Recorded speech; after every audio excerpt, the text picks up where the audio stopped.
2026 அம்புட்ட ஆசை யாருக்கான ஆண்டு? ரெண்டு பேருக்கு நடுவுல தான் போட்டியே. ஒன்னு டிவிக்கு, இன்னொன்னு டிஎம்கே. பிரச்சனை நமக்கு அந்த ஹோட்டலுக்காரங்கடா. இந்த மஸ்கிட்டோ மது நடுவுல பூந்து ஆட்டின்னு இருக்கான். எத்தனை ஒரு பஞ்சாயத்தடா முடிச்சு வச்சு பாரு. நமக்காக அம்புட்டு போலும் புள்ள குட்டியோட வெயில்ல காத்து கிடக்குறாங்களே. என்னை ஏன் கடைசியில் விட்டார்கள்? கடைசியா தானே வந்தீங்க கட்சியா களத்துக்கு. அதான் ஓப்பனிங் சீன்லயே அவமானமா. எப்ப ஆங்கர் ஒரு நிமிஷம் இருப்பா, தலையில பெயின் கிடைக்குது, கொஞ்சம் சுரஞ்சிட்டு வரா. தமிழ்நாட்டில் நாஞ்சில் சம்பத் பேசாத நாள் இல்லை. அட பாவமே, ரோட்ல போற ஆளு வேற ஆளு யாராவது கண்டுக்கிறீங்களா? இவனை போல் பேச ஆளில்லை என்று பெயர் பெற்றவன் நான். அச்சுச்சோ அவரா பயங்கரமான வராச்சே அப்படின்னு சொல்லுவா. அதான் போய் கேட்டு வந்துடுறோம். என்னை கடைசியாக விட்டதற்கு காரணம் 2 வயது குழந்தை தமிழக வெற்றி கழகம். அவன் என்ன குட்டியாவா இருக்கான்? அவன் சடப்பண்ணி மாதிரி இருக்காண்டி. ஒரு முக்கியமான காலகட்டம். அநேகமா இதுதான் உனக்கு கடைசி சிரிப்பா இருக்குன்னு நினைக்கிறேன். யுத்த காலம் சமீபித்து விட்டது.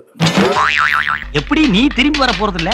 எனக்கு இருக்கிற கவலை, நீ சேர்த்ததுக்கு அப்புறம் சேவிங் பண்ணிட்டு போதீங்கணுமா? வாக்காளர் பட்டியலில் என் பெயர் இருக்கிறதா என்கிற விவரம் தெரியாது போல நம்மளை பத்தி. தாவேக்கா மிகுந்த நம்பிக்கையோடும் உற்சாகத்தோடும் 2026 வெல்ல முடியும் என்று. அதேதான் சார். 10 வருஷம் கீழ்பாக்கத்துல இருந்தேன். சிஎம் ஆகணும் சொல்லிக்கிட்டே இருந்தேன். நான் தான். அப்புறம் அப்படி இப்படி குணப்படுத்தி என்ன இந்த ஸ்டேஜில் கொண்டாந்து விட்டாங்க. தமிழக வெற்றி கழகத்தின் தலைவர் நம்புகிறார். உங்களை பத்தி நல்லா பேசிக்கிட்டு இருக்காங்க, கொஞ்சம் கேளுங்க அந்த பக்கம். விஜய், நீ ஒரு சினிமா தேவடியா?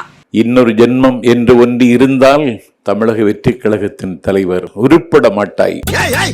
என்ன சொல்ல சொன்னா என்ன சொல்லிட்டு இருக்க? நீ ஒண்ணும் சொல்லணும் போ.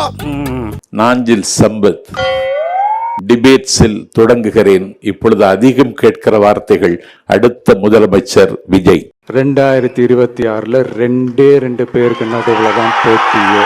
சும்மா இங்கு ஒரு மாற்று அரசியலுக்கான தேவை தமிழகத்தில் இருந்தது.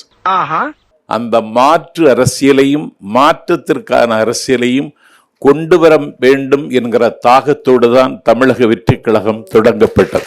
இந்த காசை ஜனங்களுக்கு என்ன செய்யும்? ஒன்னும் செய்யாது, தந்தா மட்டும் வாங்கும். இன்றைக்கு அதனுடைய வேகம் ஒரு துப்பாக்கியின் ஓசை விட அதிகமாக இருக்கிறது. கரூர்ல 41 பேர் செத்தும் போது எடுத்தேம்பாரு ஓட்டம். மார்க்கெட் கூட நான் பாக்கலையே. இவெல்லாம் நாட்டுக்கு அறிவுரை சொல்றான். இந்த பரதேசியை உட்கார்ந்து கேட்டுக்கிட்டான். நாடு எப்படி வழங்கும்? நாங்கள் தோற்றாலும் ஜெயித்தாலும் களத்தை விட்டு என்னைக்கும் போறதில்லை. அதுவே உன்னை விட்டா போதும்னு தான் இருக்குது. அவர் செல்லுகிற இடமெல்லாம் கூட்டம் வருகிறது. அது என்னமோ மெய்யால இருக்கிறானுங்க, உன்னை கலாய்க்கு நெட்ல இருக்கிறானுங்க. கூட்டம் கூட்டம் கூட்டம் கூட்டம், அப்படி ஒரு கூட்டம் வருகிறது. அண்ணன் வராப்புல, அண்ணன் நம்மளுக்கு புதுசா ஏதோ ஒண்ணு பண்ணுவாப்புல. என்ன பண்ணுவாருன்னு நினைக்கிறீங்க? என்ன பண்ணுவாருன்னு தலைவா, அவர் தமிழ்நாட்டே ஒரு மாத்துவாப்புல. ஆமா, மக்களுக்கு ஒண்ணுனா இந்த விஜய் வந்து நிப்பா புடுங்கிருப்பாரு. அப்படியே ஒரே புடுங்கி இங்க நின்றுப்பாரு. எனக்கு தெரிந்து பல கூட்டங்களை நடத்தியவன். ஏப்பா அப்படியெல்லாம் ஒண்ணு இல்லையே. பல கூட்டங்களில் பேசியவன். சொல்ல வந்த விஷயத்தை நேர சொல்ல போறியா இல்லையா? அது ஒண்ணு இல்லையா. ஆனால் இன்றைக்கு விஜய்க்கு வருகிற கூட்டம் தமிழ்நாட்டு அரசியல் வரலாற்றில் எந்த தலைவனுக்கும் கூடவில்லை என்பதுதான் உண்மை. இல்ல, வாங்குற காசுக்கு மேல கூறாடா கொய்யா. போடா கொய்யால காசாடா முக்கியம், கூவல் தான்டா முக்கியம். எத்தனை தொகுதி ஜெயிப்பாருன்னு நினைக்கிறீங்க? தல ஜெயிச்சிருவாரு. தல நம்மளுக்கு தெரிஞ்சா ஜெயிச்சிருவாரு. இதற்கு இது பதில் இல்லையே. ஆட்சி அமைக்கனா ஒரு குறிப்பிட்ட தொகுதி ஜெயிக்கணும்ல. தல இவரு ஜெயிச்சிருவாரு. தல ரசிகர் கேக்குறேன் உங்கள்ட்ட. 30 தொகுதியில ஜெயிச்சிருவாரு. 30 தொகுதியில இவனுங்களோட அடுத்த 3 மாசம் எப்படி சமாளிக்க போறேனே தெரியல. ஒரு உண்மையை சொல்லவா? என்னடா சொல்ல போற? வீட்டுக்கு 2 பேர் தாவேக்காவுக்கு வந்து விட்டார்கள். போன பேட்டியில ஒருத்தர்னு சொன்னீங்க. இதே வேலையாத்தான் அலைகிறானோ. மாஸ் தான், abandon the great mass. Hero இன்ட்ரோடக்ஷனா? மிளகா சட்னி எடுத்து மூஞ்சில ஊத்திடுவேன். நாட்டு மக்கள் மத்தியில் பெரிய எதிர்பார்ப்பு இருக்கிறது. பிறப்புக்கும் எல்லா உயிர்க்கும் என்றார். பிறப்புக்கும் எல்லா உயிர்க்கும். ஓகே, அடுத்த ஒரு லைன் வருமே, அதை சொல்லுங்க. பிறப்புக்கும் எல்லா உயிர்க்கும். அடுத்த லைன் பிறப்புக்கும் எல்லா உயிர்க்கும். அப்புறம் விஜய் அவர்கள் குறிப்பா மத்திய அரசை பத்தி பேச மாட்டேன். ஏன் சார் பேச மாட்டீங்க? அதெல்லாம் ரகசியம், சொல்றதுக்கு இல்ல. உங்களுக்கு சொத்து வரி, தண்ணி வரி, அப்புறம் சுங்க வரி, வருமான வரி, ஜிஎஸ்டி இதெல்லாம் கட்டியிருந்தா தெரியும் சார். பிளாக்ல வாங்குறவங்களுக்கு கஷ்டம் தெரியாது சார். ஆனா இங்க பாருங்க, தொழிலை பத்தி பேசாதீங்க. நான் உங்க தொழிலை பத்தி பேசுறேனா? அவருடைய கட்சி கொடியில் தமிழர்களினுடைய போர் யானையை அவர் கட்சி கொடியில் பதிவு செய்தார். அது எங்கள் சேர நாட்டின் அடையாளம்.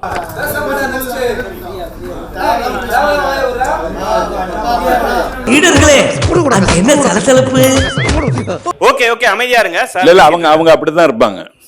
அவர்கள் அப்படியே வளர்க்கப்பட்டிருக்கிறார்கள். இவ ரொம்ப யோக்கியம். காற்றை கூட கைது செய்ய துடிக்கிற இளைஞர்கள் அவர் பக்கம்தான் இருக்கிறார்கள். ஓ அப்படியா விஷயம்? ஒரு நிமிஷம். டிவிக்கு ஃபுல் ஃபார்ம் சொல்லுங்க பிரதர்.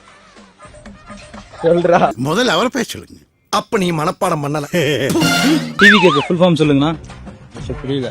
டிவிக்கு ஃபுல் ஃபார்ம் சொல்லுங்க. டிவிக்கு சும்மா லாஜிக்கே இல்லாம தற்குறின்னு.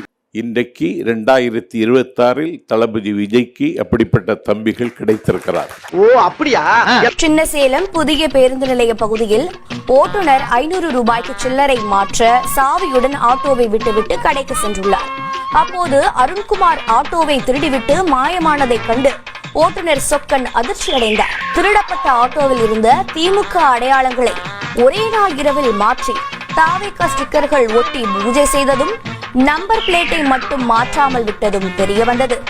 இவ்வளவு வேலை செஞ்சு மண்டை மேல இருக்க கொண்டே மறந்துட்டேனா? தம்பி, உன் இஷ்டப்படி என்ன ட்ரெயினுக்கு வெளியே தள்ளிவிடு. தாவேகா தள்ளி போட முடியாத தாகம், அணைக்க முடியாத நெருப்பு. அது ஒரு கரண்டிய மோந்து இந்த வக்கப்போர்ல ஊத்து, வக்கப்போர் எரிதான்னு பாப்போம். சீன பெருமதில் போல் தமிழர்களின் மானம் காக்க பிறந்த பெருமதில் தாவேகா. அதுதான் நாளைக்கு ஆளும். என்னது ஒரு பேச்சுக்கு சொன்னா உடனே நல்ல சிறப்பா பிக்கிறாங்க. ஆனா வரக்கூடிய 2026 களம் எங்களுக்கான களம். ஆம்பளைங்களை சந்தோஷப்படுத்துற தொழில் ஆண்டவன் புண்ணியத்துல ஓஹோன்னு ஓடிட்டு இருக்கு. இவ்வளவு நாட்களாக நாங்கள் விதைத்த நாங்கள் 2026 அறுவடை செய்வோம். 2026 நாம் தமிழர் கட்சி ஆட்சி மலரும். நீ சொன்ன வாக்கியத்தை தஞ்சாவூர் கோயில் கல்வெட்டுல வெட்டி வச்சிட்டு பக்கத்திலேயே நீ உட்கார்ந்துக்க. உனக்கு பின்னால வர்ற சந்ததிகள் அதை பார்த்து படிச்சு தெளிவா நடந்துக்குவாங்க. ஒரு முறையும் உங்களை தேர்ந்தெடுக்கல அப்படின்னா இந்த தடவை பிராமண கடப்பாறையை கொண்டு திராவிட கோட்டையை தகர்ப்போங்கிற இடத்துக்கு வந்திருக்கோமா? மூன்றாவது பெரிய கட்சியா நான் தமிழர் கட்சியை சொல்றேன். யதார்த்தத்தை பேசணும். சும்மா கொள்கையை பேசிட்டு தமிழ் தாய் குச்ச குரல்ல பேசிட்டு 2 திருக்குறள் சொல்லிட்டு அது கிடையாது.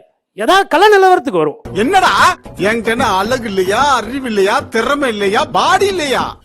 பக்கத்துல அருவா இல்லையா? அவன் அப்படியே வெட்டிடுறேன். ஆனா வரக்கூடிய 2026 களம் எங்களுக்கான களம். ரிட்டையர்ட் ஆகிறவர்கள் இதைத்தான் சொல்ல போறேன். இப்ப எல்லாத்தையும் சொல்லிட்டா எப்படி? ஜிப்ப ஒழுங்கா போட்டு போய் குழப்ப பாருப்பா. ஆனா இதே பாட்டு பாடிக்கிட்டு இருந்தா மூன்றாவது பெரிய கட்சியா நீங்க இருக்க மாட்டீங்க. தாவேகா முந்துது.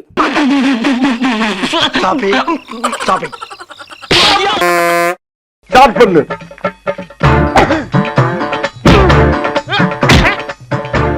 இங்கிட்டு வா. அப்படியா?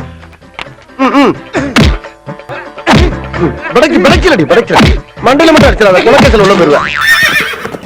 சரியா? உங்க வீட்டு பிள்ளையா நினைச்சு எல்லாரும் என்னை மன்னிச்சிருக்க.